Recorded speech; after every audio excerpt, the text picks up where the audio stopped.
You know what's funny about betrayal? It doesn't come with a warning label. It doesn't knock on your front door and announce itself. It sits there, patient as cancer, growing in the spaces between family dinners and holiday photos, feeding off your trust until the day you accidentally stumble across it and realize your entire life has been a lie. I'm Lena, and this is the story of how I discovered I wasn't part of my family.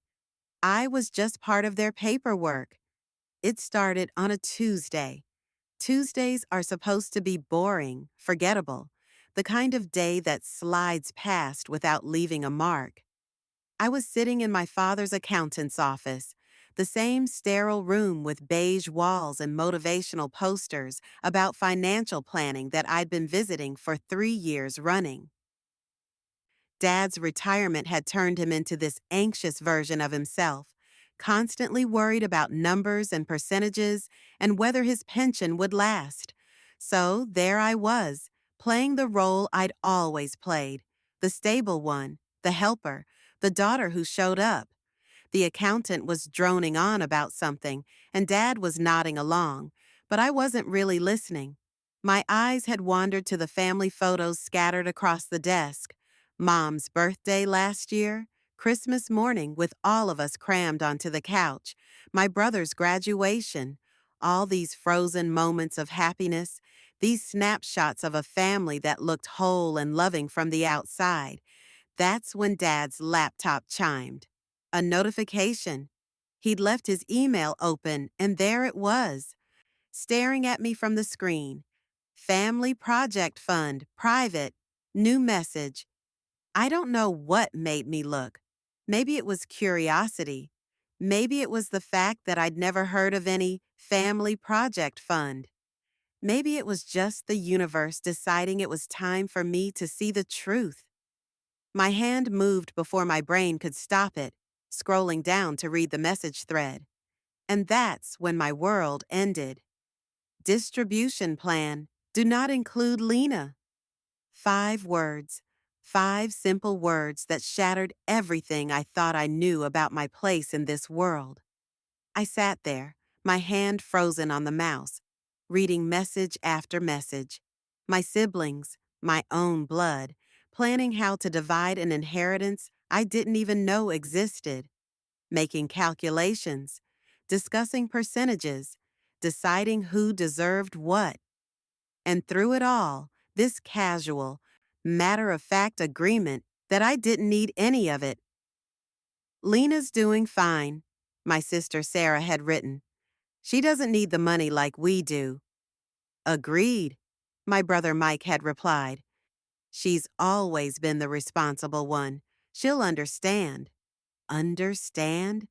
Understand that my own family had looked at my life, my stability, my reliability, the fact that I'd somehow managed to build something solid for myself and decided it disqualified me from their love, from their consideration, from their basic fucking decency.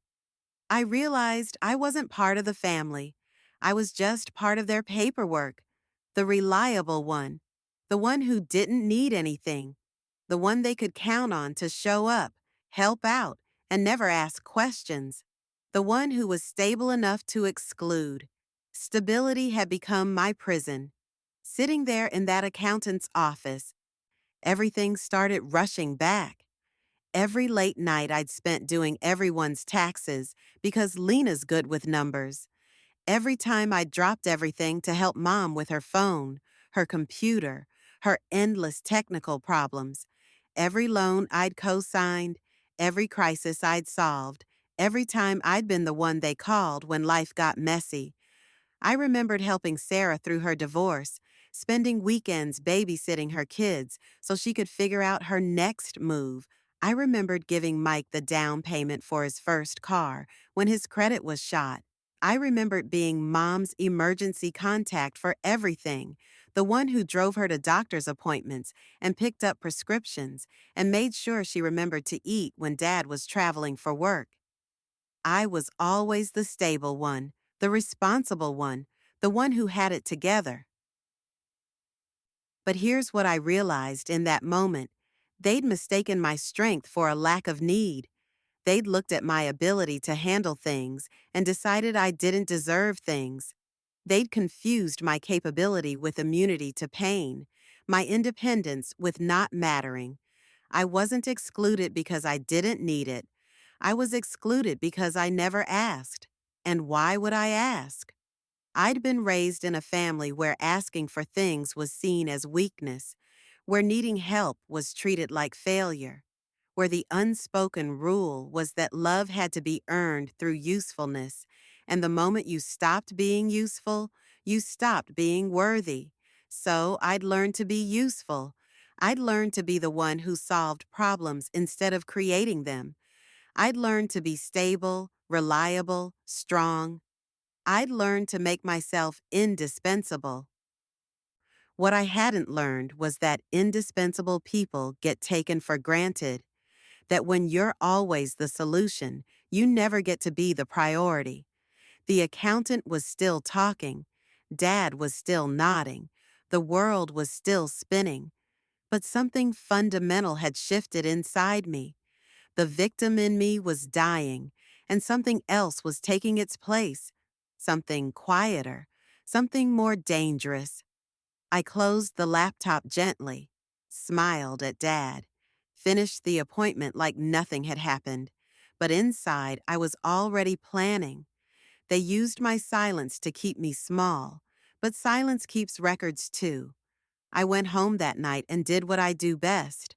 I organized, I researched, I dug.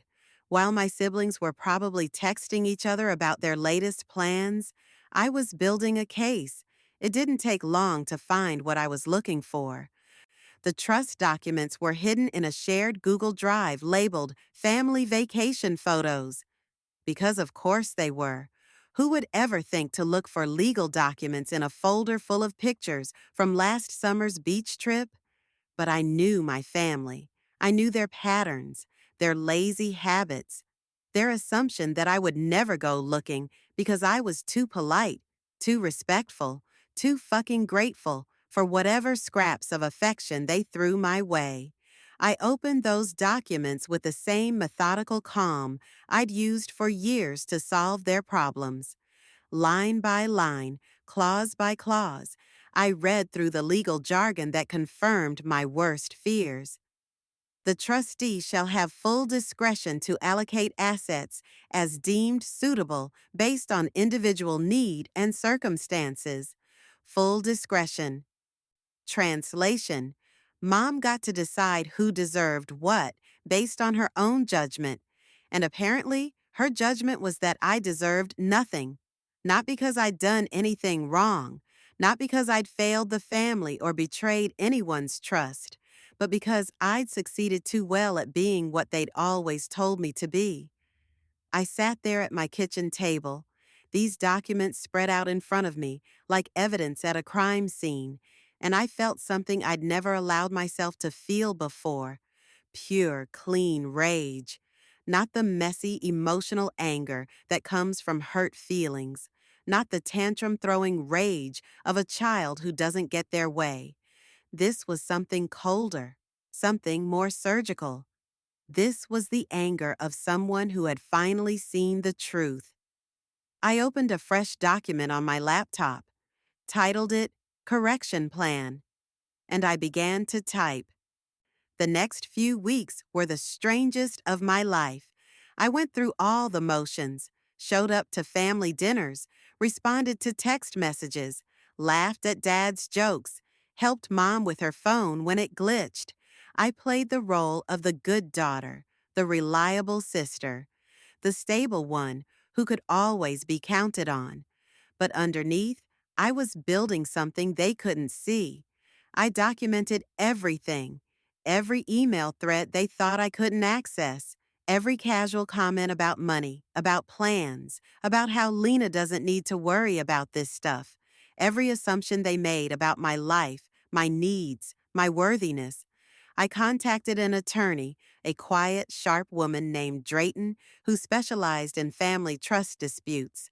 I'd found her through careful research, reading reviews and case histories late into the night. She had a reputation for being thorough, discreet, and absolutely ruthless when necessary. "How long has this been going on?" she asked during our first meeting. 28 years, I told her, but I only figured it out last month. She nodded like she'd heard this story before. Family financial abuse is more common than people think, especially when there's a perception that one family member is doing fine and doesn't need support. Family financial abuse. I'd never heard the term before, but it fit like a key in a lock. This wasn't just favoritism or poor communication. This was systematic exclusion based on the deliberate manipulation of my strengths against me. "What's your goal here?" Drayton asked. "Do you want your share of the inheritance?" I thought about it for a moment. The money would be nice, sure, but that wasn't really what this was about. "I want them to see me," I said finally. "Really see me. Not as the stable one, or the responsible one, or the one who doesn't need anything. I want them to see me as a person who deserves the same consideration they give each other." Drayton smiled. "I think we can arrange that." The plan was beautifully simple. We wouldn't file any lawsuits, wouldn't make any threats, wouldn't cause any drama. We would simply present the facts, clearly, calmly, and with the kind of documentation that left no room for misinterpretation.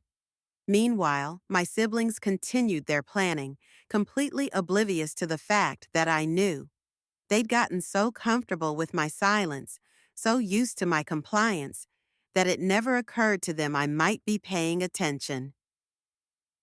Sarah posted on social media about her exciting new business venture, funded, no doubt, by her anticipated inheritance. Mike started talking about the vacation he was planning, the new truck he was considering. They were already spending money they didn't officially have yet, making plans for a future that assumed I would simply accept my exclusion.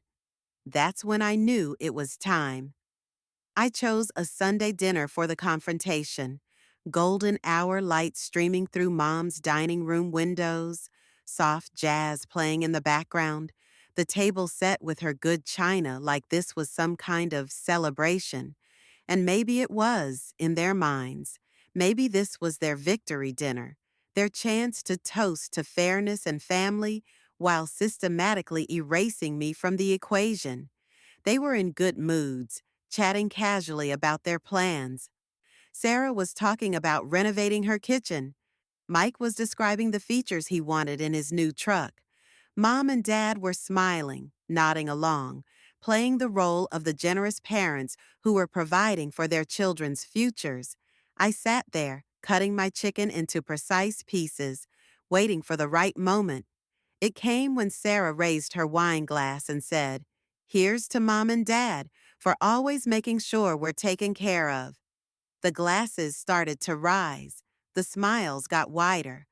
That's when I spoke. "Before you toast to fairness," I said quietly, "maybe we should all read the clause together." The room went silent. Forks stopped halfway to mouths. Mike's laugh died in his throat. Mom's smile flickered and went out. "What clause?" Dad asked, but there was something in his voice that told me he already knew. I reached into my purse and pulled out the printed copies of the trust documents I'd prepared, set them gently on the table, one in front of each family member. "The discretionary allocation clause," I said, my voice steady and calm. "The one that gives Mom the authority to distribute assets as deemed suitable based on individual need and circumstances." Mike tried to laugh it off. "Lena, you're being dramatic. This is just paperwork." I smiled at him. The same smile I'd given 1,000 times before, but with something different behind it. Something they'd never seen. "Not dramatic," I said. "Documented." I watched them read, watched their faces change as they realized I knew, watched the comfortable assumption of my ignorance crumble in real time. "Lena, honey, you don't understand," Mom started. I understand perfectly. I cut her off, still smiling. I understand that you've decided I don't need the same consideration as my siblings because I've been successful at taking care of myself. I understand that my stability has been interpreted as not mattering. I understand that my willingness to help everyone has been taken as evidence that I don't need help myself. The silence stretched out. Sarah was staring at the papers like they might change if she looked long enough. Mike was fidgeting with his napkin. Dad was looking everywhere except at me. I'm not asking for my share, I continued, standing up from the table. I'm asking for the truth. I'm asking you to acknowledge what you've done. I'm asking you to see me as more than just the stable one who doesn't need anything. I gathered my purse, pushed my chair back under the table with the same care I'd always shown for Mom's furniture. I'll be at my apartment when you're ready to have an honest conversation, I said, but I won't be waiting forever. And then I left, walked out of that dining room, out of that house, out of the role I'd been playing my entire life. I could hear them starting to argue before I even got to my car. The next few weeks were a master class in family dysfunction. My phone blew up with texts, some apologetic, some angry, some trying to gaslight me into thinking I'd misunderstood the situation. Sarah tried the guilt approach. Mom is devastated. How could you ruin dinner like that? Mike went for straight anger. This is about money? Really? I thought you were better than that. Dad attempted damage control. Let's all just calm down and talk about this rationally. But Mom went radio silent because Mom knew exactly what she'd done, and she knew I knew it too. Meanwhile, my siblings started their own damage control campaign on social media. Subtle posts about family drama and money-changing people. Sarah shared an article about greed disguised as a meditation on values. Mike posted a meme about people who can't just be grateful for what they have. They were trying to control the narrative, to paint me as the greedy sister who was suddenly obsessed with money, to make this about my character instead of their choices. But I'd learned something from all those years of being the stable one. Patience is a weapon when you know how to use it.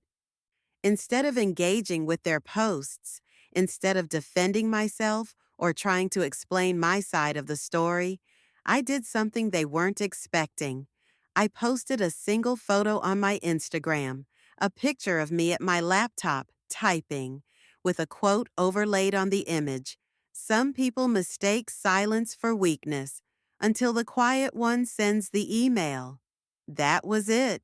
No explanation, no drama, no detailed accounting of their betrayal.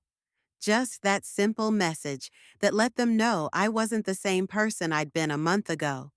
The response was immediate.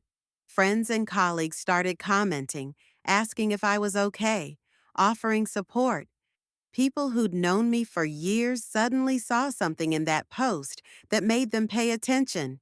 But more importantly, my family saw it too, and they knew exactly what email I was talking about.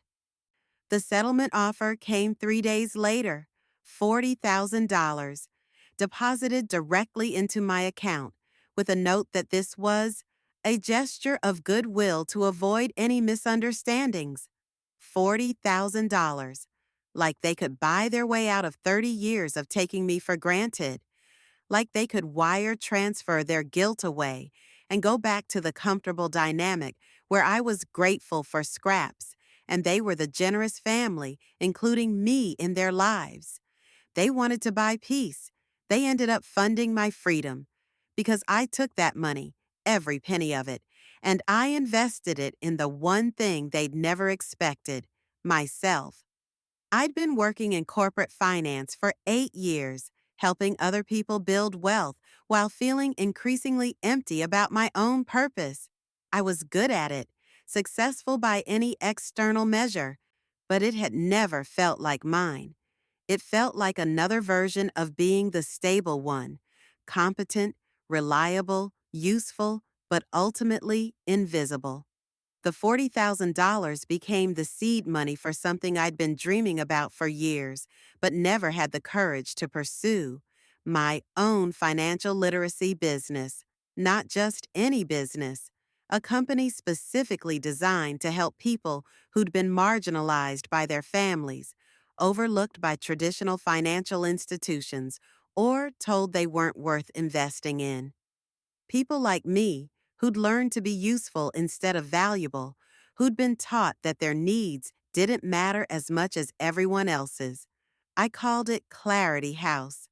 The name came to me one night as I was working on the business plan, surrounded by spreadsheets and market research and dreams I'd never allowed myself to voice. Clarity, because that's what I'd found when I finally saw my family's treatment of me for what it was.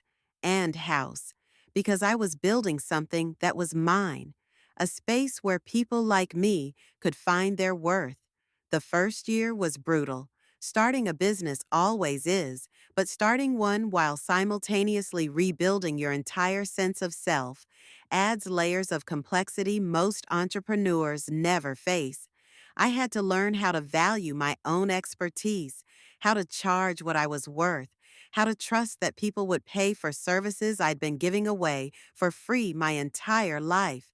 I had to learn how to exist in the world as someone who mattered. My family tried to maintain contact for a while. Dad would call every few weeks, trying to chat about normal things like nothing had changed. Sarah sent occasional texts about family events I was no longer invited to, written in a tone that suggested my absence was my own choice. Mike pretended nothing had happened at all, sending me memes and sports updates like we were still the siblings we'd been before. But Mom understood that something fundamental had shifted. She knew that the daughter who had walked out of that dinner was not the same daughter who would come back on their terms. She was right. The last real conversation I had with any of them was about 6 months after the settlement. Mom called me on a Thursday evening, her voice carefully neutral. "Lena, honey, we need to talk." "I'm listening," I said, though I wasn't really. I was working on a presentation for a client, a woman who'd been financially abused by her ex-husband and was learning to rebuild her credit and her confidence simultaneously. "This has gone on long enough," Mom said. "You made your point. You got your money. Now, can we please just go back to normal?" Normal. The word hung in the air like smoke. "What exactly do you think normal was?" I asked, saving my work and giving her my full attention for the first time in months. "We're a family," she said, like that explained everything. Like family was some magical word that erased decades of systematic dismissal. "No," I said quietly. "You're a family. I was just someone who happened to be related to you." The silence that followed was different from all the other silences we'd shared. This one felt final. "I don't understand why you're being so stubborn about this," Mom said finally, and I could hear the real frustration in her voice, the confusion of someone who genuinely couldn't see what she'd done wrong. "I know you don't," I said.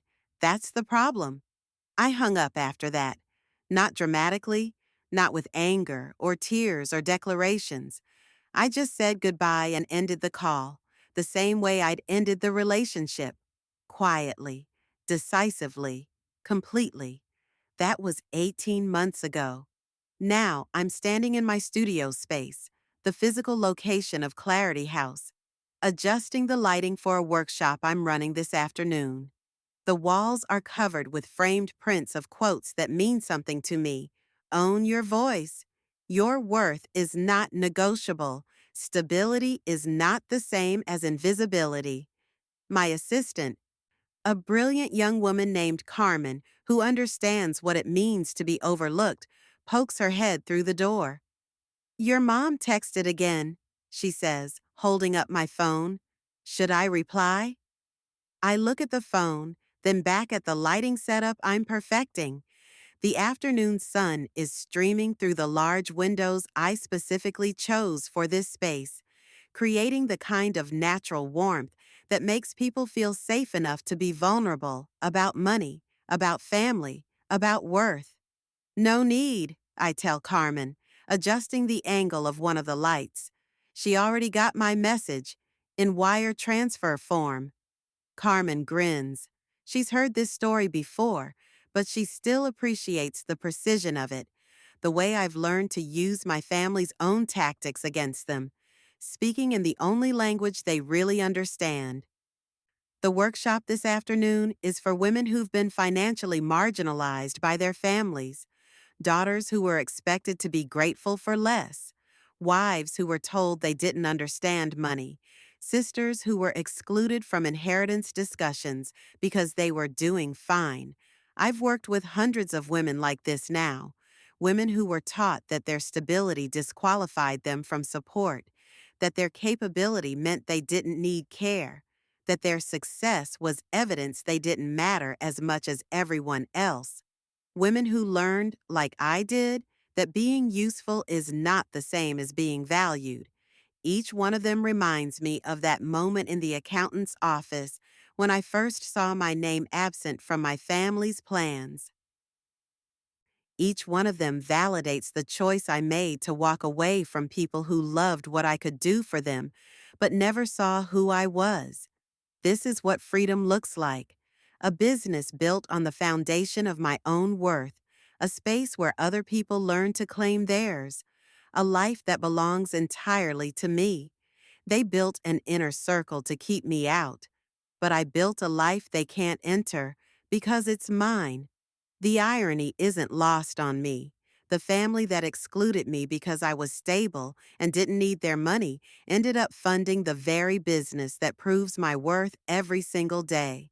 The $40,000 they threw at me to shut me up became the foundation for something they could never have imagined, my complete independence from their validation. I think about this sometimes when I'm working late in my studio or celebrating a client's breakthrough, or simply existing in a life that I built with my own hands. I think about how they probably expected me to take that money and disappear quietly to go back to being the grateful daughter who knew her place. Instead, I took their money and used it to build a platform. I took their dismissal and turned it into a business model. I took their assumption that I didn't need anything and proved them right in the most devastating way possible. I didn't need them. The woman who walks into my studio this afternoon won't know this story. Not all of it anyway. She'll see a successful business owner, a financial literacy expert, someone who has clearly figured out how to value herself appropriately. She might notice the confidence in my voice when I talk about worth and boundaries and the right to be seen. What she won't see is the years of being useful instead of valued. She won't know about the family dinners where I was present but not included, the plans made around me but not with me, the casual assumptions that shaped my entire childhood. She won't know that every lesson I teach about financial self-worth is something I had to learn the hard way by having my own worth systematically erased by the people who were supposed to love me most. But maybe that's okay. Maybe the point isn't that people know how hard the journey was. Maybe the point is that the journey led somewhere worth going. As I finish setting up for the workshop, I catch my reflection in the window. The afternoon light catches my face at just the right angle. And for a moment I see myself clearly, not as the stable daughter or the reliable sister or the one who doesn't need anything, but as the woman who walked away from all of those roles and built something real in their place. This is who I am now, someone who knows her worth and insists on it. Someone who has learned the difference between being needed and being valued.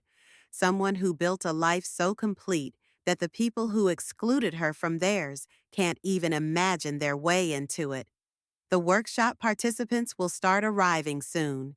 Women with stories like mine, ready to learn what I learned, that stability is not the same as invisibility, that capability is not the same as not mattering, that being able to take care of yourself is not evidence that you don't deserve care. They'll learn what I learned the hard way, that some people will mistake your silence for weakness, your strength for not needing support, your competence for not deserving consideration. But they'll also learn what I learned when I walked out of that dining room, that the quiet one doesn't have to stay quiet forever. And when she finally speaks, she makes sure it counts. My phone buzzes with another text from Mom. Carmen glances at me questioningly, but I shake my head. I've said everything I need to say to that family, and I said it in the most powerful language possible, the language of a life well lived without them. The first workshop participant arrives early, looking nervous but determined. She's clutching a notebook and wearing the expression I recognize from my own mirror on difficult days, the look of someone who's ready to stop being invisible. Welcome to Clarity House, I tell her, and mean every word of it. This is my clarity, understanding that love without respect is just manipulation, that family without inclusion is just biology, that being needed without being valued is just exploitation. This is my house, built on the foundation of my own worth, designed for people who've learned to claim theirs, maintained by the understanding that I am not responsible for other people's inability to see my value. And this is my voice, no longer silent, no longer small, no longer apologizing for taking up space in a world that tried to convince me I didn't deserve any. They wanted to keep me out of their circle. I built my own world instead.